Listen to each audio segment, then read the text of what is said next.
The Romans of antiquity established one of the biggest empires in global history.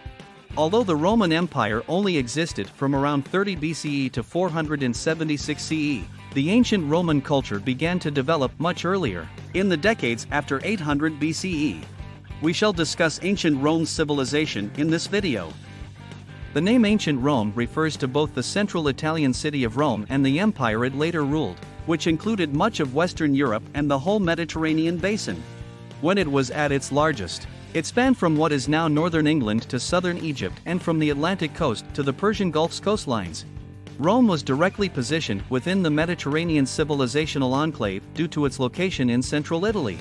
The most well-known of these was that of the ancient Greeks, but there were also those of the Phoenicians, Carthaginians, and Etruscans, as well as a few less well-known peoples like the Lycians. All of these prior cultures served as the direct or indirect foundation for ancient Rome's civilization. Rome's early centuries saw a lot of influence from the strong Etruscan civilization to the north, from which it absorbed a lot of its cultural traits. Rome's influence grew, and it met the Greeks face to face. From that point forward, Greek influence would play a bigger role in Roman life. Roman ruins may be seen all around the empire, but they also gave Greek civilization its unique spin, giving it a new grandeur. The Roman world's economy and society. Small farmers were the first members of ancient Roman society. But as it expanded and developed in size, it turned into one of the most urbanized societies in the pre-industrial era. Rome had more than 1 million residents at the height of its power, making it likely the biggest metropolis on Earth. There were numerous additional large and affluent urban communities across the empire, in addition to a few cities with populations of several hundred thousand.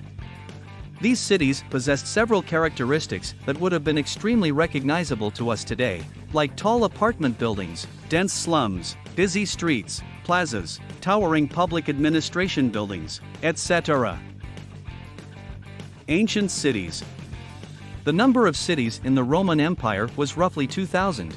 For the Romans, cities were self-governing communities that served as the foundation of their empire. Every free individual in the empire belonged to a city, which was his or her hometown even if it wasn't always where they were currently residing. The Forum served as the center of the Roman city. There were public buildings and colonnades all around this open area. It served as a market, political gathering place, and social hub. The main temple, the basilica, the primary government building where the town council sat and town administration was carried out, the law courts, if separate from the basilica, and the main public baths of the city would be among the public structures surrounding it. The city streets extended away from the Forum in a grid pattern, giving the impression of an endless number of square blocks on a city map. Rich and poor dwellings, stores, cafes, and workshops would all be located here, along with additional temples, public baths, and 1 or 2 theaters. Roman theaters, in contrast to Greek ones, were substantial, free, standing structures with a semi-circular form and tier, like rows of seats. There would be stone-built walls enclosing the city. Walls were breached by fortified gates that allowed traffic and people to enter and exit. Aqueducts were used to transport water to the city, sometimes from distances of many miles. It was channeled into public fountains dotting the city, from which poorer households got their water, and also into private wells in the houses of the rich.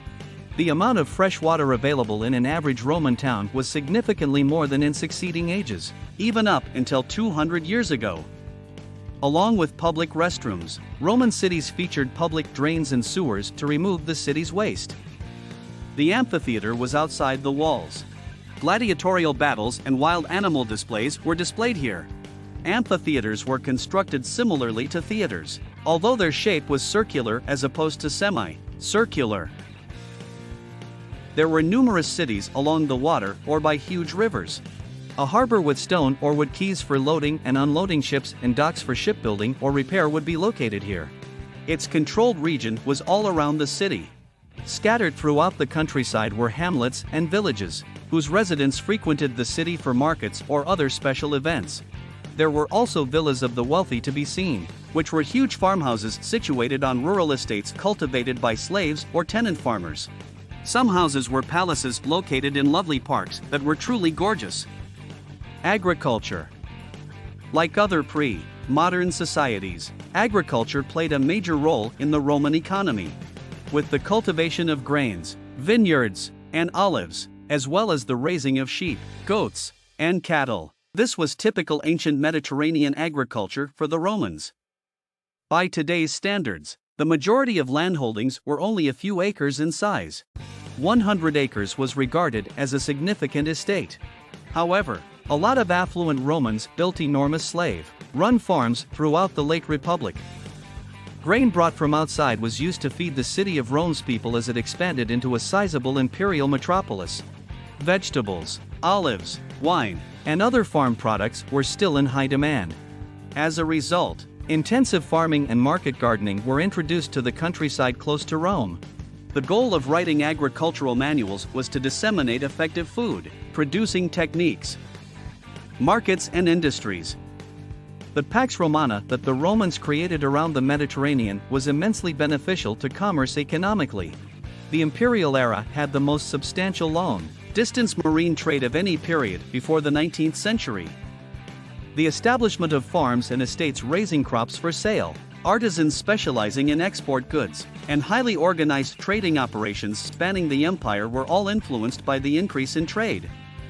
The system of grain vessels that brought grain to Rome from Egypt and North Africa to feed the city's inhabitants was one fact that had a significant impact on trade. The Emperor Augustus instituted this so that the hundreds of thousands of destitute Romans may receive free bread every day. Since it was funded by taxes, academics sometimes believed that the enormous enterprise was a burden on the empire's economy. Recently, they've started to think of it as having greatly boosted trade. The ships that carried the grain would have also carried other items, helping to support the empire's long-distance trade. Aside from the grain supply, the immense amount of riches that poured into the imperial capital would have supported trade and manufacturing throughout the entire empire. The largest financial system in the ancient world was created as a result of the empire's extensive trade. Since at least the Second Punic War, Rome had a banking system in place, 202 BCE. During the latter republic's extensive military campaigns, firms of contractors involved in troop supply and tax, farming operations in the provinces also arose. This was accompanied by the emergence of high finance and what seems to be the beginning of stocks and shares in the modern sense. The firms of financiers were joint stock corporations that issued bonds and shares that reportedly fluctuated in value, just like current stocks do. The grain fleets, extensive mining, and other significant business endeavors were all funded by this banking sector as it remained active during the imperial period. There is substantial evidence that Roman industrial output was at a level not seen again in Europe until the 19th century, which would have enabled an increase in that sector of the economy.